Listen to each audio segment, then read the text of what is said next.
Okay, to get more tax relief, you can either top up to your CPF or your SRS by 31st December this year. But then where, which one, and how much, right? Okay, so first and foremost, there is an 80k total tax relief cap.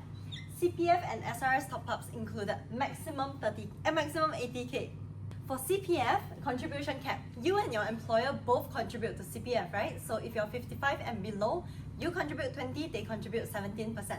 Okay, so you can get tax relief on your contribution, on your 20%.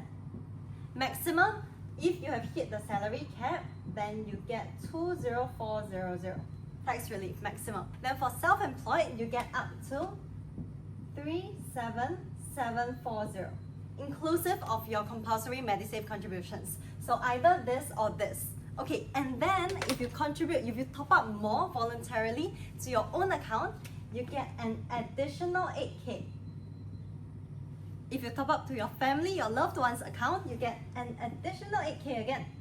So total up to 16k more. Okay, but this is only if the recipient account has not hit the FRS, the full retirement sum for the RA, or the BHS, the basic healthcare sum for the MediSave. Anything beyond FRS, no tax relief. Anything beyond the BHS, you can't top up anyway, so no tax relief.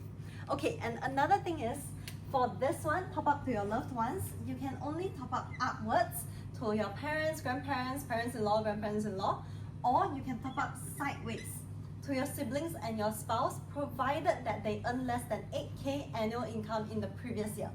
If not, there's no tax relief. And if you top up downwards to your children, there's no tax relief at all.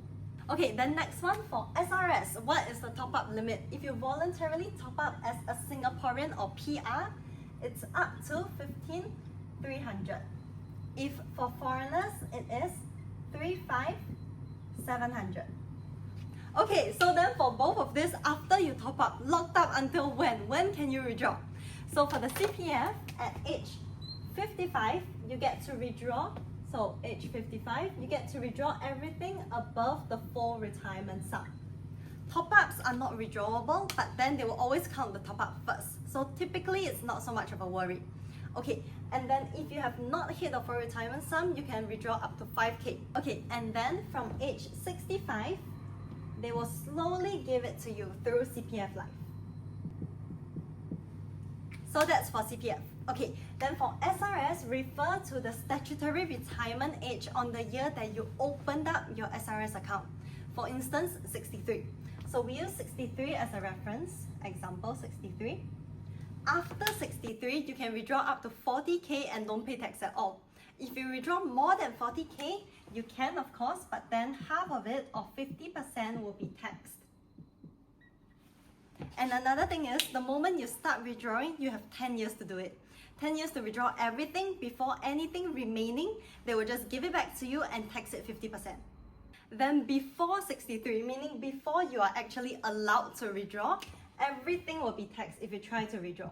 100% taxed, like your normal income basically, and they will add an additional 5% penalty. So then for CPF, basically it is locked. At 55, you can only withdraw what's above the FRS. And then at 65, they will give it to you slowly, only through monthly payouts through CPF Life. But then for SRS, it's basically unlocked, basically free for withdrawal, although there is a 5% penalty. And then after you're allowed to withdraw, like after, for example, 63, you can actually take out larger sums of money rather than only monthly payout. Okay, then very last one, what is the interest rate? So for CPF, it's exactly as you know it. For OA, 2.5, MARA, 4%. Plus, there is additional up to 2% interest for the first 60k. Okay, then for SRS, very importantly, it is a 0.05%. That's why most people, they will try to invest their SRS.